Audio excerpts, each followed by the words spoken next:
E aí, cabeção, beleza? Aqui é o professor Diogo Xavier e este é o terceiro vídeo de uma série de 9 vídeos para falar sobre a morfologia. Então vamos estudar os conceitos básicos da morfologia. No vídeo de hoje vamos falar sobre 3 determinantes do substantivo: o artigo, o adjetivo e o numeral. Então não sai daí. Em primeiro lugar, vamos falar do artigo. O artigo, que é um dos determinantes do substantivo, ele se liga a esse substantivo para ou determinar, definir, ou indeterminar.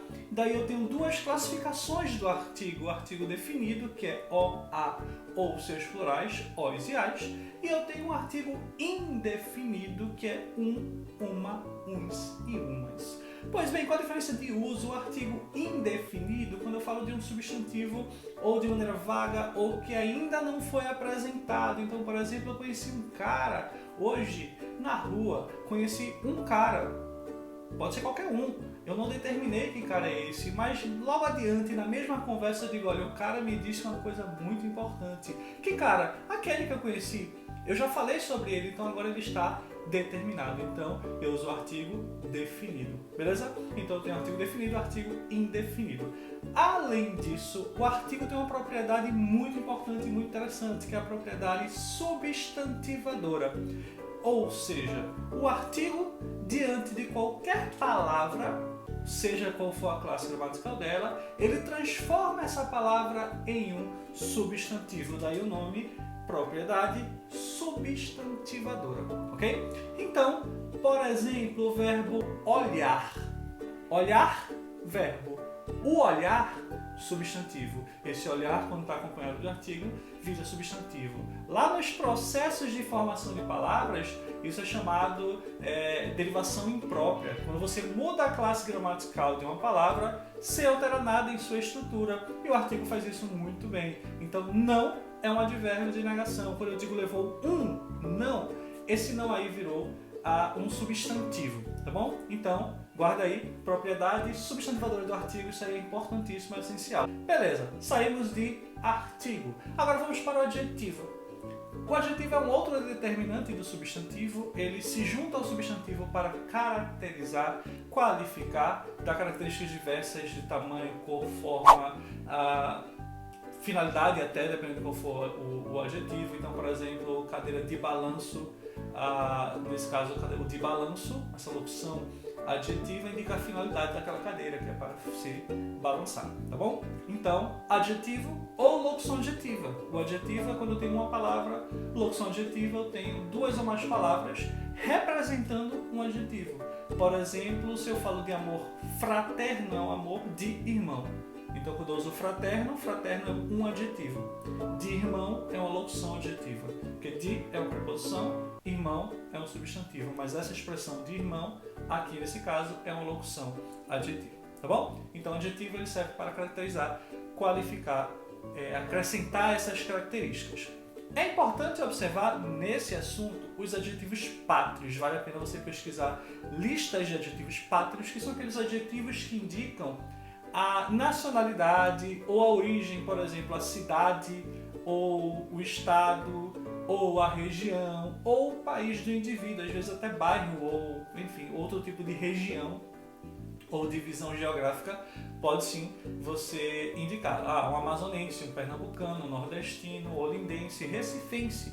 Então são adjetivos pátrios e questões gostam de trabalhar aqueles adjetivos pátrios que provocam mais dúvida, tá bom? Então, vale a pena você estudar esse assunto. E ainda em adjetivo, vale a pena a gente falar sobre a concordância do adjetivo. Claro, concordância é um assunto de sintaxe, muito mais à frente, mas uma curiosidade sobre adjetivos que indicam cor. Quando esse adjetivo que indica ideia de cor originalmente era outra palavra, normalmente um substantivo, originalmente ele era de outra classe gramatical, esse adjetivo não deve ser pluralizado. Muita gente se confunde disso aí, as questões gostam de trabalhar justamente onde você se confunde. Cinza. Originalmente, o que é a palavra cinza? Cinza é o que resta de uma combustão, aquele pó, né, do resto ali de uma combustão, de uma queima. Então, cinzas, principalmente a gente costuma usar muito no plural com esse sentido.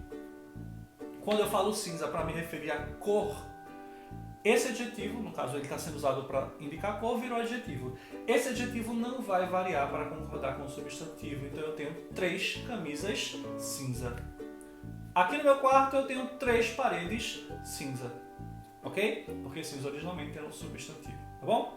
Então guarda aí. E agora sobre o numeral. O numeral é uma palavra que se junta ao substantivo ou substitui, ele representa às vezes um substantivo, para indicar noções relativas a número. Pode ser ordem, quantidade, fração, multiplicação ou mesmo conjunto. Então, por exemplo, o numeral, vamos começar com o cardinal. O numeral cardinal é aquele que indica quantidades. Então, 1, 2, 10, 50, 1000, 1 milhão, 1 trilhão. Numeral cardinal. Numeral ordinal indica a ordem, primeiro, décimo, centésimo, milésimo. É bom também milésimo, quase não é milésimo. O som é dizer milésimo. Aí é importante você também dar uma estudada nesses numerais ordinais, porque eles gostam, né, bancas de concurso, por exemplo, gostam de trabalhar esse tópico, porque causa muita dúvida. Beleza, então numeral cardinal, numeral ordinal. Temos o numeral coletivo, que é, por exemplo, dúzia, dezena, centena, que indicam um determinado conjunto de números. Então, a dúzia representa 12 unidades de alguma coisa, uma centena, 100 unidades de alguma coisa. Tá bom? Então, além do coletivo, do cardinal e do ordinal, nós temos o multiplicativo e o fracionário. O multiplicativo multiplica a quantidade, então eu quero o dobro, eu quero o triplo.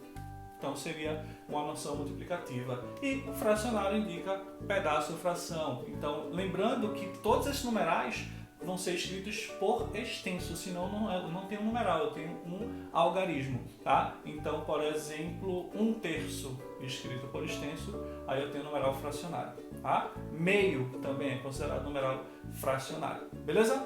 Bem, então é isso, fera. Espero que você tenha gostado e se você gostou, aperta aí em joinha, porque isso vai me ajudar a gerar mais conteúdo. Se você acha que esse conteúdo pode ajudar outros coleguinhas, compartilha com eles. E claro, se ainda não se inscreveu no meu canal, se inscreve e ativa as notificações para não perder as novidades, tá bom? Então é isso, fera. Desejo a vocês bons estudos e até a próxima.